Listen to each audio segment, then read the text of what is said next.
જય શ્રી રામ.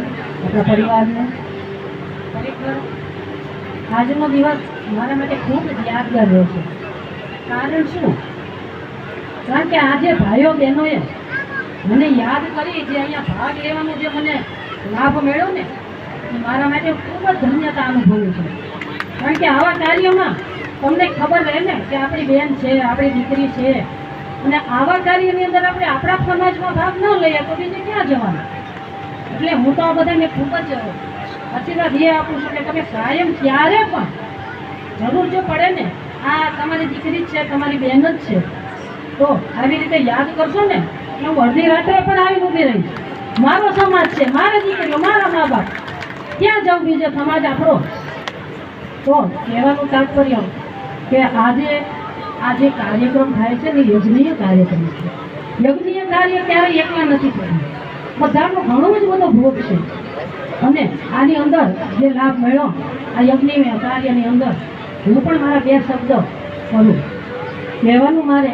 કારણ કે 5 જ મિનિટ આપીશ હો. આપણે બહુ જાય બીજામાં થાય છે.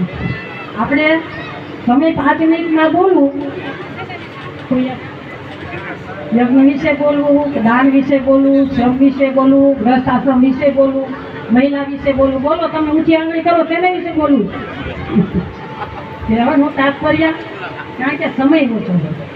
હું તો એટલું જ કહીશ કે આવા પવિત્ર દિવસની અંદર આપણી બહેનો આ જે આપણે શ્રમ કર્યો બધાએ ભેગા થઈ અને જે સમૂહ લગ્નનું આયોજન કર્યું નથી, હું તો આ દીકરીઓને ખૂબ આશીર્વાદ આપવા આવી છું હો, કે આજથી તમારું આ નવું જીવન આજથી શરૂ થાય.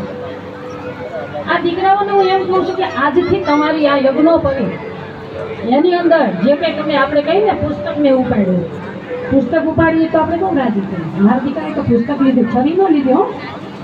તો પુસ્તક ઉપાડ્યું હોય ને ત્યારે પુસ્તકને યાદ રાખવાનું છે જિંદગીભર. એ પુસ્તક એટલે ધર્મનું પુસ્તક હોય. મારા સંસ્કાર ક્યારેય નથી ભૂલવાના. આમ તો આ યજ્ઞોપવિત છે ને એટલે આપણો સંસ્કાર જ છે. પછી જોઈએ કે આ લગ્નની અંદર આપણે જોઈએ ગ્રહસ્થાશ્રમ જે છે ને, એનાથી ઊંચું કોઈ નથી. બધા જ આશ્રમની અંદર ગ્રહસ્થાશ્રમને ખૂબ જ મોટો માનવામાં આવે. શું કામ? કે ગ્રહસ્થાશ્રમની અંદર પરિવાર પણ આપણે સમય જાય, અતિથિઓ દેવો ભવ, માતૃ દેવો ભવ, બધા જ જે આપણા સંસ્કારો છે ને બધા જ ગ્રહસ્થાશ્રમમાં આવી જાય. તેથી એને મોટું અને મહાન ગણવામાં આવે છે. તો આ ગ્રહસ્થાશ્રમની અંદર જ્યારે તમે આવો ને તમે પગલાં પાડશો, ત્યારે તમારા કંકુના પગલાં ઘરમાં પાડશો. એવું વિચારે કે અમારા ઘરમાં લક્ષ્મી આવી, અને આપણા ઘરમાંથી જે દીકરી જાય ને, મા બાપને દુઃખ થશે કે આ ઘરનો ખજાનો લૂંટાઈ ગયો, મારી દીકરી આમ એક ઓછું થઈ ગયું ઘરમાંથી. પણ આપણને ચોક્કસ એવું થાય આપણા ઘરમાંથી ઓછું થયું, પણ સામેવાળાને ત્યાં ખજાનો ભરાણો ને, ત્યાં આપણો ખજાનો ક્યાં ગયો? એટલે આપણે છે ને, આપણે દીકરીઓ આપણા સંસ્કાર, આપણા મા બાપના સંસ્કાર કાયમને માટે યાદ રાખવા જોઈએ. 4 ધર્મની અંદર કીધું છે, ધર્મ, અર્થ અને કામ, એ બધાની અંદર આપણે ધ્યાન રાખશું. અને કન્યાદાન કહેવામાં આવે છે. કન્યાદાન જેવું કોઈ મોટું દાન નથી. ધરતીનું દાન આપીએ, ભૂમિનું દાન આપીએ, ગાયોનું, કન્યાનું દાન આપીએ.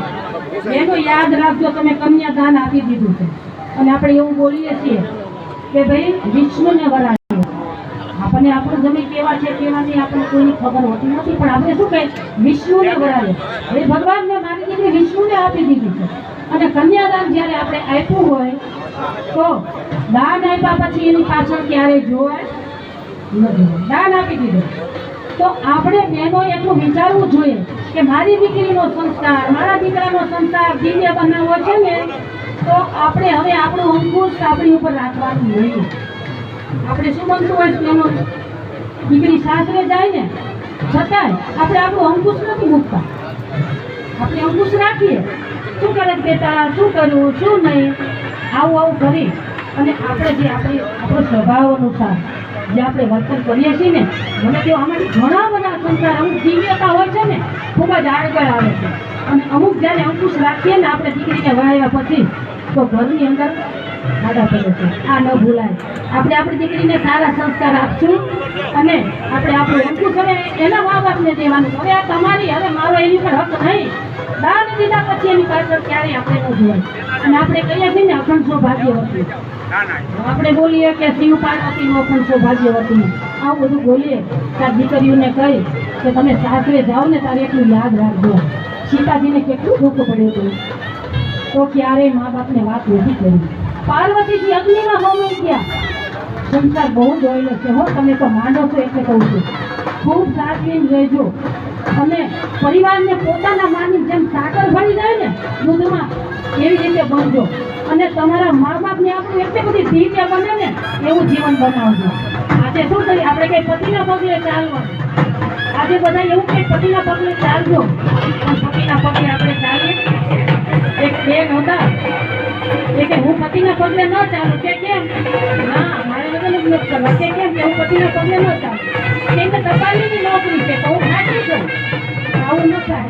પતિના પગલે ચાલવું એટલે આપણા સાધુ સસરાની સેવા કરવી, પતિના આવા યજ્ઞ કાર્ય જે છે એનો ભાગ લેવો અને આ રીતે આપણે આપણું જીવન કરીએ અને આપણે કરીએ. ત્રણેય કુળને દીકરી તારે છે.